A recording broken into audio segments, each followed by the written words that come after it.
ये देखिए ये महेश बर्णवाल हिस्ट्री है और हम यहाँ से पूरा चैप्टर को कवर नहीं करेंगे, बल्कि इस चैप्टर में जो भी कठिन प्रश्न होगा ना, कठिन कंसेप्ट होगा, सिर्फ हम उसी को याद करने की कोशिश करेंगे। और देखिए हमारी क्लास अध्याय 20 से स्टार्ट हो रही है, तो चलिए शुरू करते हैं।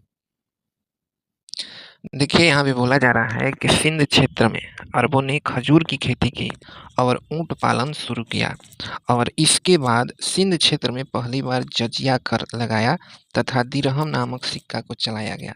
तो याद रखिएगा, खजूर की खेती कौन लोग के द्वारा? अरब के द्वारा। ये अरब कौन है? तो जो मोहम्मद बिन कासिम के नेतृत्व में आक्रमण हुआ था उसी समय की बात है। तो खजूर की खेती, ऊंट का पालन, जजिया कर और दिरहम नामक सिक्का ये किस क्षेत्र में चलाया गया? तो सिंध क्षेत्र में चलाया गया। किसके द्वारा? तो अरबों के द्वारा। तो अरबों के द्वारा। अब चलिए, अब यहाँ पर एक कंसेप्ट यहाँ पर निकल कर सामने आ रहा है कि 10वीं और 12वीं सदी के मध्य के काल को उत्तर भारत में मंदिर निर्माण का चरमोत्कर्ष माना जाता है। तो कंसेप्ट को अच्छे तरह से देख लीजिएगा, कब का काल है? 10वीं और 12वीं सदी के मध्य का काल है। इस काल को क्या कहा जाता है? तो मंदिर निर्माण के चरमोत्कर्ष काल की नाम दिया जाता है। कहाँ? तो उत्तर भारत में। एक और बात जान लीजिए, उत्तर भारत में जो मंदिर निर्माण हुई थी वो नागर शैली में हुई थी, ये तो आपको मालूम ही है, ठीक है ना। अब देखिएगा यहाँ पर एक कंसेप्ट है कि चालुक्य शासक भीम जो था, वो भीम के मंत्री था कौन? वास्तुपाल। ये वास्तुपाल ही क्या कर रहा है ना, माउंट अब्बू का जो प्रसिद्ध जैन मंदिर है उसी का निर्माण करवाया है। तो क्वेश्चन बन सकता है कि जो माउंट अब्बू का प्रसिद्ध जैन मंदिर है उसका निर्माण किसने करवाया? तो उसका निर्माण करवाया था चालुक्य शासक जो भीम था ना, उसी का मंत्री, जिसका नाम क्या था? वास्तुपाल था, वास्तुपाल। अब यहाँ पर देखिए, यहाँ पे बोला जा रहा है कि पृथ्वीराज तृतीय, इससे तो आप परिचित होइएगा। इसने क्या कर रहा है कि बुंदेलखंड क्षेत्र पर आक्रमण कर रहा है। महोबा की लड़ाई में चंदेल शासकों को पराजित कर दिया, ठीक है ना। ये घटना है, सन तो नहीं दे रहा है, लेकिन ये महोबा की लड़ाई याद रखिएगा कि महोबा की लड़ाई हुई थी, पृथ्वीराज तृतीय और चंदेल शासकों के बीच हुई थी। कौन लड़ाई? महोबा की लड़ाई। इसमें क्या कर रहा है? चंदेल शासकों पर पृथ्वीराज आक्रमण किया और महोबा की लड़ाई लड़ा। और इसी लड़ाई में बात करें ना, तो अल्लाह और उदल नामक दो भाई पृथ्वीराज के खिलाफ लड़े थे, जिसमें उनको वीरगति प्राप्त हुई थी, ठीक है ना। तो अल्लाह और उदल नामक दो भाई थे, ये महोबा की लड़ाई से संबंधित है, ठीक है।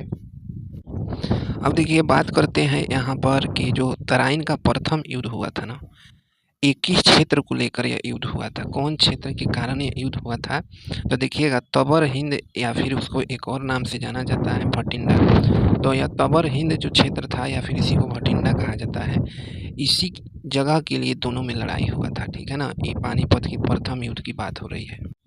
अब देखिए, अब यहाँ पर जो है ना, यहाँ पर कि तराइन के युद्ध का वर्णन मिनहाज उस सिराज में किया गया है। ये मिनहाज उस सिराज पुस्तक का नाम है। इसी में तराइन का युद्ध का वर्णन किया गया है, ठीक है ना, मिनहाज उस सिराज में। अब देखिए, अब यहाँ पर एक प्रश्न बन रहा है ना कि मोहम्मद घोरी का जो दूसरा गुलाम था, जिसका नाम था एलदौज, इसको कहाँ का सत्ता सौंपा गया? तो इसको सौंपा गया ना, किसको? एलदौज को गजनी का सत्ता सौंपा गया। गजनी का एक कुबाचा था, इसको मुल्तान का, ठीक है ना। तो उसका बेटा उटा नहीं था सब, ठीक है ना। तो इसको याद रखिएगा, एलदौज को कहाँ का शासक नियुक्त किया गया? तो गजनी का। चलिएगा, यहाँ पर एक प्रश्न बन रहा है ना, इम्पोर्टेंट प्रश्न है। प्रश्न यह है कि ये अमीर ए आखूर के बारे में क्या प्रश्न है? तो जब ये कुतुबुद्दीन ऐबक है ना, मोहम्मद गोरी की सेवा में आ रहा है, तो इसको अमीर ए आखूर के पद पर इसका प्रोन्नति किया गया था। तो याद रखिएगा कि मोहम्मद गोरी ने उसे किस पद पर? तो अमीर ए आखूर, जिसका मतलब होता है शाही घुड़साल का अधिकारी, अमीर ए आखूर के पद पर प्रोन्नत कर दिया अमीर ए आखूर के पद पर, ठीक है ना। अब देखिए, यहाँ पर एक प्रश्न है कि 1208 में, कब की घटना है? 1208 में मोहम्मद गोरी का भतीजा रहता है, जिसका नाम रहता है गयासुद्दीन मोहम्मद। ये गयासुद्दीन मोहम्मद ने क्या किया था ना, ऐबक को दास्ता से मुक्त किया था। बस ऐबक को दास्ता से मुक्त किया था। जो वो कौन था? मोहम्मद गोरी का भतीजा था, उसका नाम क्या था? गयासुद्दीन मोहम्मद नाम था, गयासुद्दीन मोहम्मद। क्या नाम था? तो गयासुद्दीन मोहम्मद। अब देखिए, अब यहाँ पे एक इम्पोर्टेंट बात है, जैसे इनाम देखिए, इस नाम का नाम है हसन निजामी और दूसरा नाम है फ़ख मुदबिर, फ़ख मुदबिर, हसन निजामी फ़ख मुदबिर। तो प्रश्न है कि एक ही 2 विद्वान थे, तो ये किसके दरबार में रहते थे? एक हसन निजामी और एक फ़ख मुदबिर। तो यह कुतुबुद्दीन ऐबक के दरबार में रहने वाले विद्वान थे। याद रखिएगा, हसन निजामी और फ़ख मुदबिर। चलिए यहाँ पर एक एक देखिए एक इम्पोर्टेंट बात है। चलिए, आपको मालूम होगा कि भारत का प्रथम मस्जिद है ना, ये कुतुब मीनार है, ठीक है ना? लेकिन ये मंदिर बनाया कहाँ गया था, ठीक है ना? तो ये भी आपको मालूम होगा, दिल्ली में बनाया गया था। तो लेकिन दिल्ली में कहाँ? तो देखिएगा, ये पृथ्वीराज तृतीय के किला था राय पिथौरागढ़, उसी के स्थान पर बनाया गया था। पृथ्वीराज का जो किला था ना, ये राय पिथौरागढ़ उसी के स्थान पर बनाया गया था। 2.5 दिन का झोपड़ा के बारे में तो आपको मालूम ही होगा। अब देखिएगा, अब यहाँ पर इम्पोर्टेंट एक बात है, देखिएगा क्या है। जैसे नाम आ रहा है कि अली मर्दान खान कौन था? अली मर्दान खान, ठीक है ना? तो देखिएगा, जब इल्तुतमिश का राज अभिषेक हुआ था ना, या फिर जब वो गद्दी पर बैठा था, तो यही अली मर्दान खान था जो खुद को बंगाल और बिहार का क्या कर दिया ना, स्वतंत्र शासक घोषित कर दिया खुद को। कहाँ का? बंगाल और बिहार का। कौन? तो अली मर्दान खान। अली मर्दान खान यही मतलब मर्दाना व्यक्ति था, यही कर दिया। यहाँ पर देखिए, यहाँ पर एक इम्पोर्टेंट बात है, यहाँ को नहीं है, यहाँ पर में है में। तो ऐबक ने प्रारंभ से, इल्तुतमिश है, इसको कौन सा महत्वपूर्ण पद दिया था ऐबक प्रारंभ में? तो सर जहाँ मतलब अंगरक्षकों का प्रधान बनाया था।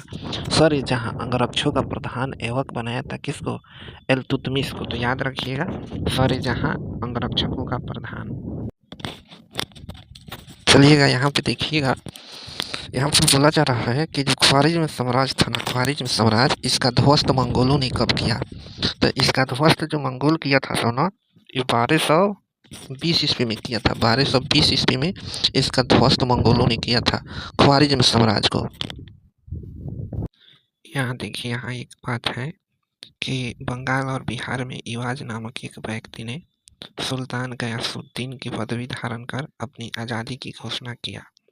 एक कब की बात है? तो लगभग यह 1225 की बात है। इवाज नामक व्यक्ति है, या क्या कर रहा है ना, बंगाल और बिहार का स्वतंत्र शासक घोषित कर दिया, ठीक है ना?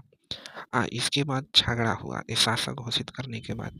जैसे देखिएगा यहाँ पर कि इवाज है, यह लखनौती के निकट इल्तुतमिश की बेटी के विरुद्ध लड़ता हुआ मारा गया, मतलब उसकी मृत्यु हो गई। घटना कब की है? तो 1226 से 1227 की घटना है।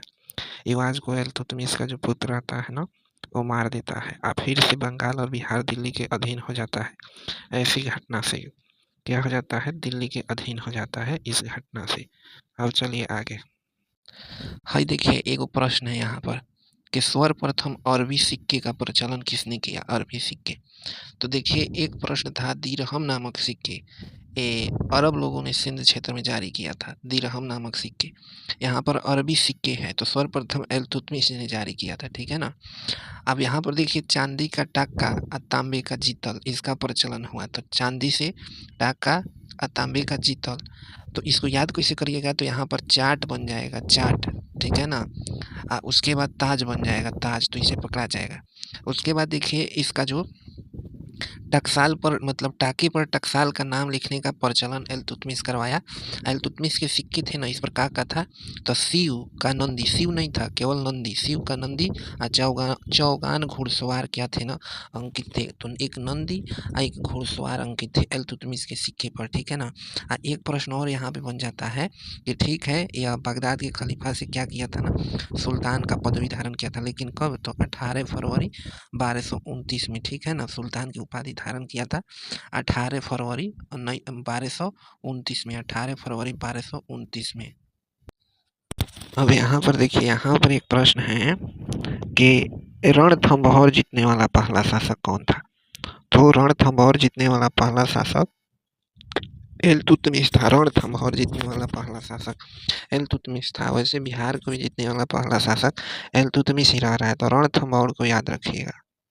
अब यहाँ पर देखिए, यहाँ भी प्रश्न है इम्पोर्टेंट बात है ग्वालियर विजय। तो ग्वालियर विजय के उपरांत इल्तुतमिश क्या किया था, तो सिक्के पर अपनी बेटी का नाम लिखवाया था, मतलब रजिया का नाम। ग्वालियर विजय के बाद सिक्के पर वो रजिया का नाम लिखवाया था, ग्वालियर विजय के बाद। ठीक है। अब देखिए, अब यहाँ पर एक प्रश्न है कि इल्तुतमिश दो गो मदारसा बना रहा है। पहले याद रखिएगा, दो गो मदारसा कौन कौन, तो एगो अपना बेटा के नाम पर और एगो मोहम्मद गौरी के नाम पर। ठीक है ना। तो जो मोहम्मद गौरी के नाम पर बनाया उसका नाम क्या था, मदारसा ए मुइजी। मदारसा ए मुइजी। अपने बेटा के नाम पर जो बनवाया था उसका नाम था नासिरी मदारसा। नासिरी मदारसा था, नासिरी मदारसा। ठीक है ना। तो देखिए, नासिर इसका बेटे का नाम था। ठीक है ना, नौ से मतलब नाम था, इसलिए नासरी मदरसा याद रखिएगा। ये दोनों मदरसा है। ठीक है ना। उसके बाद इल्तुतमिश को ही भारत में किसका पिता कहा जाता है, तो गुंबद निर्माण का पिता कहा जाता है। इसको याद रखिएगा, गुंबद निर्माण का पिता कहा जाता है। ठीक है। उसके बाद देखिएगा, अब मकाबरा पर बात होगी। वो मदरसा ही मकाबरा एगो बनवाया था। ठीक है ना। किसका मकाबरा था, तो नसरुद्दीन, मतलब इसका बेटा का नाम इसका नसरुद्दीन था। तो नसरुद्दीन मोहम्मद का ये मकाबरा बनवाया, और जिसका नाम क्या रखा, तो सुल्तानगढ़ी का मकाबरा। ठीक है ना, मकाबरा। ये भारत का प्रथम मकाबरा है, भारत का यह प्रथम मकाबरा है। ठीक है ना, भारत का प्रथम मकाबरा है। हाँ, एक बात याद रखिएगा कि रजिया की मृत्यु कहाँ हुई ना, तो एक कैथल में हुई थी, जो हरियाणा में है। ठीक है ना। अभी गलती से भटिंडा मत मार दीजिएगा। ठीक है ना। भटिंडा वापस लौट रही थी, मतलब भटिंडा जा रही थी, लेकिन कैथल में ही उसकी हत्या हो गई। ठीक है, इसको याद रखिएगा। चलिएगा, देखिएगा, थोड़ा सा डेंजर क्वेश्चन है। ठीक है ना। सबसे पहले देखिएगा, घटना है किसके समय का, तो सुल्तान हुआ करते थे बहराम शाह। बहराम शाह के समय की ये घटना है। ठीक है ना। घटना क्या हुआ था ना, तो ये जो शासन था, शासन पर अपनी पकड़ बनाने के लिए तुर्क अमीरों ने नायब ममलिकात पद का क्या किया ना, पद को बनाया, एतगिन को बहाल किया। ठीक है ना। तो प्रश्न यही था कि नायब ए ममलिकात, जिसका मतलब होता है संरक्षक, तो संरक्षक का पद किसके काल में बनी थी, तो बहराम शाह के काल में बनी थी। कौन बनाया था, तो जो चालीसा दल के अमीर थे। इसको बाद में बात करते हैं कि क्या हुआ, जो पद बना, तो इस पद की खूब लोकप्रियता बनी। ठीक है ना। ये बहरामे शाह है, उसकी लोकप्रियता को देखकर एतगिन का हत्या कर दिया या फिर करवा दिया। ठीक है ना। तो नायब ममलिकात बनाया गया, प्रथम बार इस पर एतगिन को बहाल किया गया, लेकिन जब इसकी लोकप्रियता बढ़ने लगी तो राजा बहराम शाह ने उसकी हत्या करवा दिया। अब देखिए, याद रखिएगा कि 1241 में भी एक बार मंगोलों ने क्या किया था ना, दिल्ली पर आक्रमण किया था बहराम शाह के शासनकाल में। ठीक है ना, बस इतना याद रखिएगा। 1241 में भी एक बार आक्रमण हुआ। अब देखिए, एक और बात याद रखिएगा कि बहराम शाह के बाद गद्दी पर कौन बैठा था, तो 4 बरस के लिए बैठा था। कौन, तो उसका नाम अलाउद्दीन मसूद शाह है। अलाउद्दीन मसूद शाह यही गद्दी पर बैठा था, अलाउद्दीन मसूद शाह, अलाउद्दीन मसूद शाह। इसके बाद नसरुद्दीन शाह बैठेगा बलबन की कृपा से। तो इसके बाद कौन बैठा, ये नसरुद्दीन मोहम्मद बैठा इसके बाद। ठीक है ना, नसरुद्दीन मोहम्मद बैठा। ये था ना, ये शमसी वंश का अंतिम सुल्तान था ये, नसरुद्दीन मोहम्मद। तो इसको याद रखिएगा, शमसी वंश का ये अंतिम सुल्तान था। अब देखिए, एक बहुत इंपॉर्टेंट बात है कि गुप्तचर प्रणाली का प्रारंभ किसने किया। गुप्तचर प्रणाली का जो प्रारंभ किया था ना, और बलबन किया था। गुप्तचर को क्या कहा जाता था, बरीद कहा जाता था, बरीद। बलबन किया था वो। ठीक है ना, बलबन किया था। दीवाने अर्ज भी बलबन ने किया था। तो गुप्तचर प्रणाली या दीवाने अर्ज दो बलबन किया था। अब देखिए, यहाँ पर भी एक इम्पोर्टेंट प्रश्न है कि बलबन स्वयं को क्या कहा ना, खलीफा कहा। ठीक है, बलबन स्वयं को खलीफा कहा, लेकिन इसकी चर्चा कहाँ है, तो गढ़ मुक्तेश्वर की मस्जिद की दीवारों पर है। गढ़ मुक्तेश्वर की मस्जिद की दीवारों पर है, जहाँ बलबन स्वयं को क्या कहा है ना, खलीफा कहा है। इसके बाद देखिए, एक और बात हम आपको बता दे रहे हैं कि मंगोल के आक्रमण से सामना करने के लिए एक विशाल सेना का गठन किया था। कौन, बलबन। उसी को दीवाने अर्ज कहा जाता है। ठीक है ना। अब सुनिए, अब कहीं प्रश्न बन जाए कि बलबन के बाद गद्दी पर कौन बैठा, तो कैकुबाद बैठा है। कैकुबाद के बाद कैमूर्स बैठा है, कैमूर्स, शमसुद्दीन कैमूर्स। अब एक मन में आएगा कि कै खुसरो, ये कहीं नहीं है कै खुसरो, ये गलती है मन में आपके। तो कैकुबाद और कैमूर्स। ठीक है ना। अब देखिए, अब एक इम्पोर्टेंट प्रश्न है। ठीक है ना। प्रश्न है कि आपको मालूम होगा कि जो जलालुद्दीन खिलजी था, जलालुद्दीन फिरोज खिलजी, खिलजी वंश का संस्थापक। इसका राज्याभिषेक किल्लो खरी में हुआ था, ये आपको मालूम होगा। लेकिन ये किल्लो खरी का निर्माण कौन करवाया था, तो कैकुबाद करवाया था, कैकुबाद। अब कैकुबाद कौन है, तो जो बलबन के बाद गद्दी पर बैठा, ठीक है ना। एक और प्रश्न है कि यहाँ पर देखिएगा कि हाथी से कुचलवा दिया था जलालुद्दीन किसको, तो एगो फकीर थे जिसका नाम था सिद्दी मौला, सिद्दी मौला। इसी को क्या किया ना, हाथी से कुचलवा दिया। अब देखिए यहाँ पर एक प्रश्न है कि अलाउद्दीन के बारे में एक बात कहा गया है कि इसके देवतुल्य सौर से पृथ्वी क्या हुई ना, अत्याचार मुक्त हो गई, इसके देवतुल्य सौर से। तो ये बात कहाँ पर कहा गया है, ठीक है ना। तो ये बात कहा गया है जोधपुर के संस्कृत शिलालेख में, ये बात लिखा गया है जोधपुर के संस्कृत शिलालेख में। लिखा गया है कि अलाउद्दीन के देवतुल्य सौर से पृथ्वी क्या हो गई ना, अत्याचार मुक्त हो गई। चलिएगा तो देखिएगा थोड़ा सा यहाँ पर, ठीक है ना। यहाँ पे बोला जा रहा है कि 1309 से 1311 के बीच जो मलिक कम्पुर था ना, यह दक्षिण भारत पर 2 बार आक्रमण कर रहा है, ठीक है। 1309 से 1311 के बीच प्रथम आक्रमण था ना, ये तेलंगाना क्षेत्र पर था। तो तेलंगाना क्षेत्र में उस समय कौन राज हुआ करता था, तो वारंगल हुआ करता था, वारंगल। जहाँ के शासक कौन थे, तो उनका नाम था प्रताप रुद्रदेव द्वितीय। तो ये पहला आक्रमण था प्रताप रुद्रदेव द्वितीय पर। ये कहाँ के शासक थे, वारंगल के। इसमें क्या हुआ ना, तो प्रताप रुद्रदेव हारे। यहीं पर क्या मिला ना, कोहिनूर हीरा मिला, ठीक है, कोहिनूर हीरा मिला। इसका दूसरा जो आक्रमण था ना, ये द्वार समुद्र पर हुआ। मतलब पहला आक्रमण वारंगल पर और दूसरा जो आक्रमण था यह द्वार समुद्र, मतलब द्वार समुद्र माबर मदुरै पर हुआ, मदुरै पर। माबर का मतलब क्या होता है ना, आधुनिक कर्नाटक होता है, आधुनिक कर्नाटक। एक और बात बोला जाता है कि यह पहला, मतलब पहला चांस था, पहला मौका था कि मुस्लिम सेना यहाँ तक पहुँच पाई थी, ना तो अभी तक कोई मुस्लिम सेना वहाँ तक नहीं गई थी। अब देखिए अलाउद्दीन किस किस चीज़ का निर्माण करवाया, तो अलाई दरवाज़ा आप जानते होइएगा। उसके बाद हौज खास भी आप जानते होइएगा, सीरी फोर्ट भी जानते होइएगा। एक जमात खाना मस्जिद, इसको याद रखिएगा, जमात खाना मस्जिद।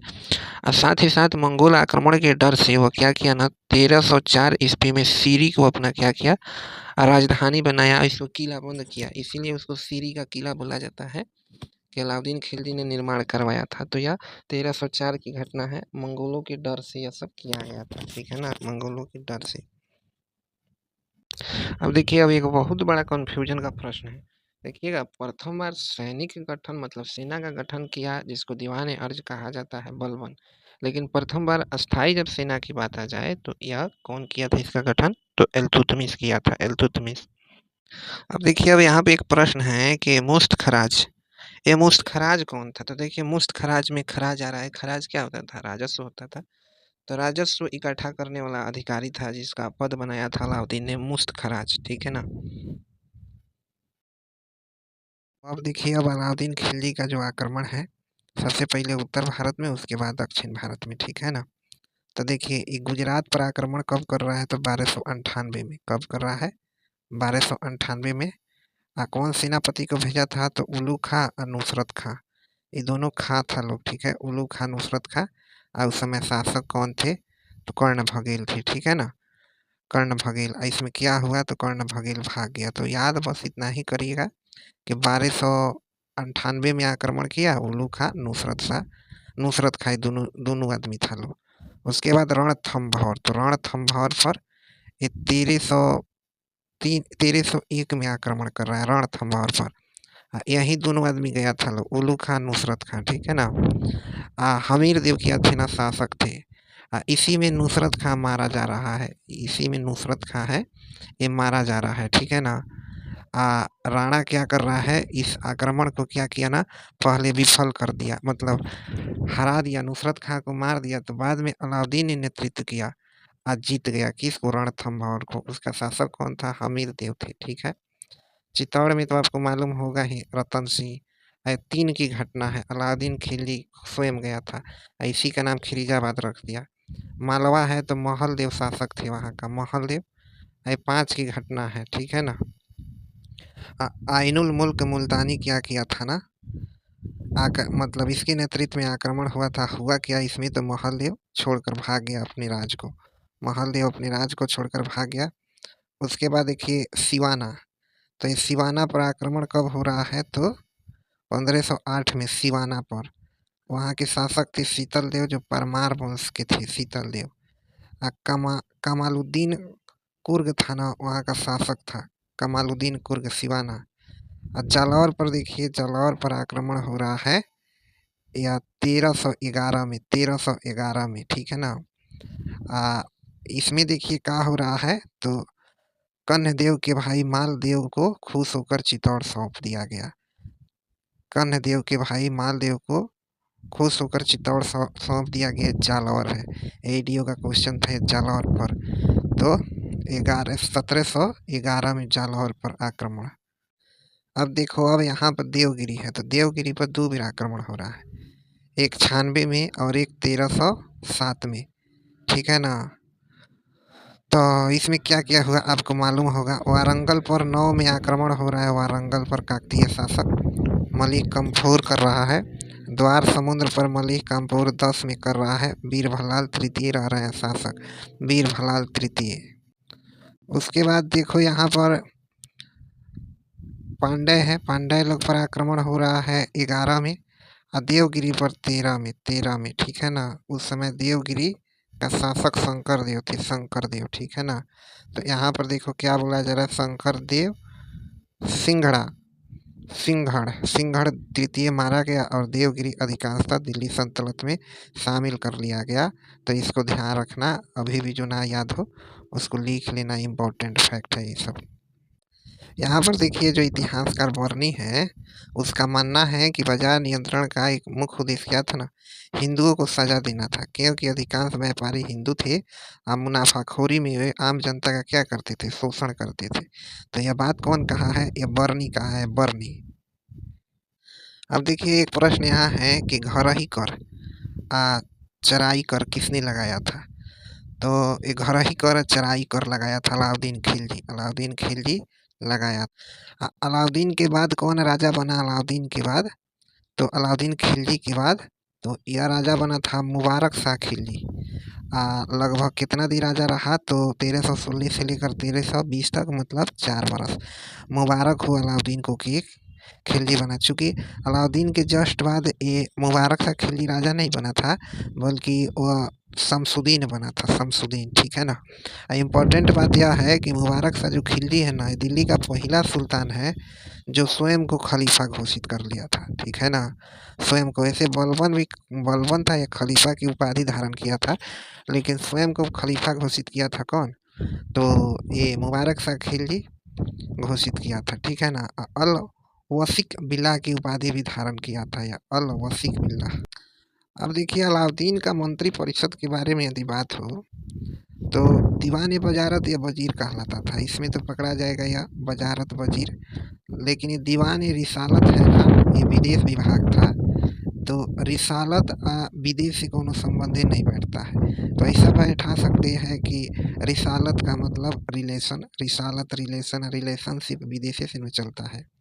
उसी तरह दीवान इंसाई शाही आदेश का पालन से संबंधित है। आरिज तो याद होगा कि सैन्य मंत्री।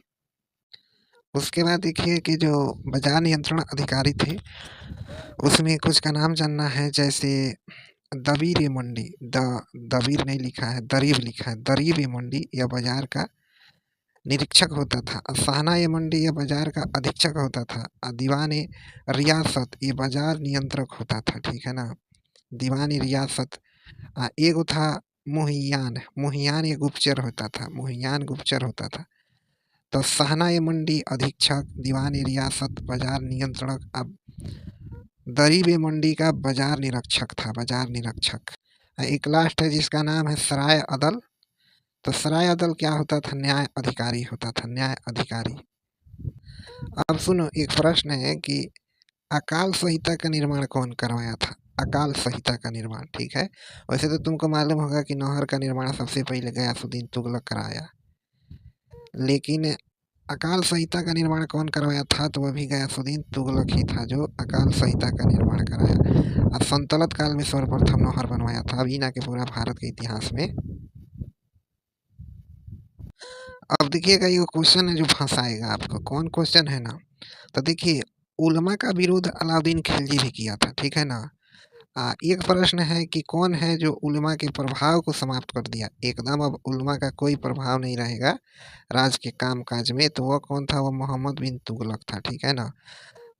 कट्टर दुश्मन ही बन गया था उलमाओं का, ठीक है। उसके बाद तो ये जिन प्रभासुरी या राजशेखर जो तो वो जैन विद्वान थे, ये लोग तो इसी के दरबार में रहते थे, मतलब दरबार में नहीं, मतलब इसने उनका स्वागत किया था, ठीक है। अब सुनिए, अब एक प्रश्न है कि अंतिम मंगोल आक्रमण किसके काल में हुआ था? भारत पर अंतिम मंगोल आक्रमण तो वह हुआ था इसी के काल में, मोहम्मद बिन तुगलक। आक्रमणकारी था, उसका नाम था तरमासिरिन। तरमासिरिन 1326-27 में ये आक्रमण किया था, ठीक है ना। इसमें मेरठ तक वो पहुंच गया था, मेरठ तक पहुंच गया था, ठीक है ना। अब चलिए, अब यहाँ पे एक प्रश्न है कि सल्तनत काल में एकमात्र शिया वंश कौन था? शिया वंश तो वही था सैयद वंश, मतलब खिरीज खां था ना, एकमात्र शिया शासक था ना, इस खिरीज खां शासक नहीं था, मतलब ये सैयद वंश था या एक शिया वंश था, ठीक है ना, शिया वंश। अब सुनो, हम तुमको सैयद वंश के शासक का नाम बता दे रहे हैं।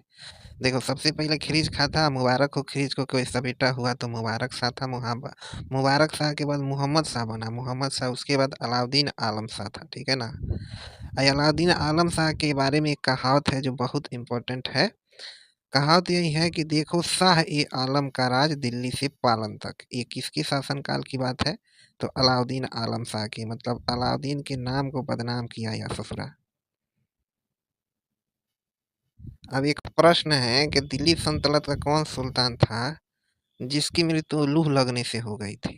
तो आपको मालूम है कौन था? यही बहलोल लोदी था। इसकी मृत्यु लूह लगने से हो रही है। कहाँ से? तो ग्वालियर गया था युद्ध करने, वहां से लौट रहा था, रास्ते में उसको लूह लग गया, अब मर गया ससुरा। ऐसा ही शासक था। अब देखिए, यहाँ पे एक प्रश्न है कि जो अलाउद्दीन खिलजी था ना, ये दो गो खलीफा के सम्मान में दो गो उपाधि धारण किया था, तो दोनों उपाधि के नाम बताइए। तो पहला उपाधि था मोमिन उल खिलाफत, जिसका मतलब होता है खलीफा का दाहिना हाथ। तो नाम क्या है? मोमिन उल खिलाफत। और दूसरा है कि नासिर ए अमीर अल मोमिनीन। नासिर ए अमीर अल मोमिनीन मतलब खलीफा का सहायक, मतलब खलीफा का सहायक। तो ये दो गो उपाधि धारण किया था। हाँ, देखिएगा, यहाँ पे ये बोला जा रहा है कि दिल्ली सल्तनत का जो प्रशासन था ना, उसमें सबसे महत्वपूर्ण व्यक्ति था ना, वह वजीर होता था, वजीर, ठीक है ना, वजीर।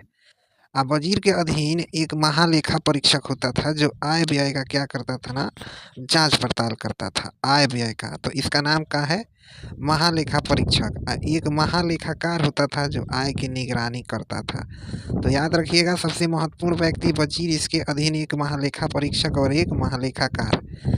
महालेखाकार था वो आय का निगरानी करता था, महालेखा परीक्षक था वो आय व्यय का जांच करता था।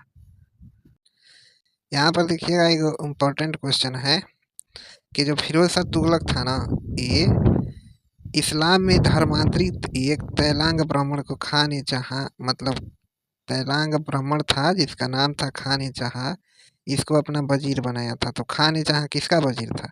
फिरोज शाह तुगलक का। अब देखिए, अब एक प्रश्न है जो कंफ्यूजन करेगा, ठीक है ना। प्रश्न यही है कि कुछ दिन पहले बताया था कि दीवाने रिसा रिसालत या रिसालन ये विदेश विभाग होता था, लेकिन यहाँ पर बताया जा रहा है कि धार्मिक मामला भी यही देखता था। दीवाने रिसालत कहिए या रिसालन कहिए, ठीक है ना, तो याद रखिएगा ये भी बात। अब देखिए, अब यहाँ पे बोला जा रहा है कि वकील दर नामक अधिकारी दरबार में शिष्टाचार का निर्वहन एवं औपचारिक समारोहों में अमीरों को उनके सामर्थ्य के हिसाब से बैठाने का कार्य करता था। तो वकील दर क्या करता था? दरबार में शिष्टाचार का निर्वहन करता था, औकात के हिसाब से अमीरों को बैठाने का कार्य करता था, वकील दर। अब देखिए, यहाँ पे एक बात है कि कोतवाल और मुफरिद किले की व्यवस्था देखते थे, और सुल्तानों के पास जल बेड़ा भी था जिसका प्रधान अमीर बहर होता था। तो सुल्तानों के पास क्या हुआ करता था? जल बेड़ा, जहाज। अमीर बहर मतलब बह गया, अमीर बहर, ठीक है। तो याद रखिए, कोतवाल मुफरिद किले की व्यवस्था देखते थे, ठीक है। अब यहाँ पे दो शब्द है, एक का नाम है मुफ्ती या दूसरा का नाम है बली। ये कौन होते थे, मुफ्ती या बली? तो जिन अमीरों को इक्ता दिया गया था ना, उसको ही क्या कहा जाता था? मुफ्ती या बली कहा जाता था, ठीक है ना? आज शुरुआत में देखें तो बोला जा रहा है आरंभ में जो मुक्ति था लगभग स्वतंत्र थे और उनसे अपने-अपने प्रदेश में शांति सुव्यवस्था कायम रखने तथा सरकार को दिए भू राजस्व वसूलने की आशा की जाती थी। अब देखिए सूबे के नीचे क्या होता था, सीक होता था और सीक के नीचे परगना होता था। गाँव का सबसे महत्वपूर्ण व्यक्ति खुद मुकदम होते थे। मुकदम का माने मुखिया, खुद का माने भूस्वामी। तो ऐसे समझ सकते हैं कि राजा मतलब राज था या सूबे में बँटा था, सूबा परगना में बँटा था। गाँव लेवल पर खुद मखदूम होते थे। मखदूम नहीं कहिए, मुकदम कहिए, मुकदम।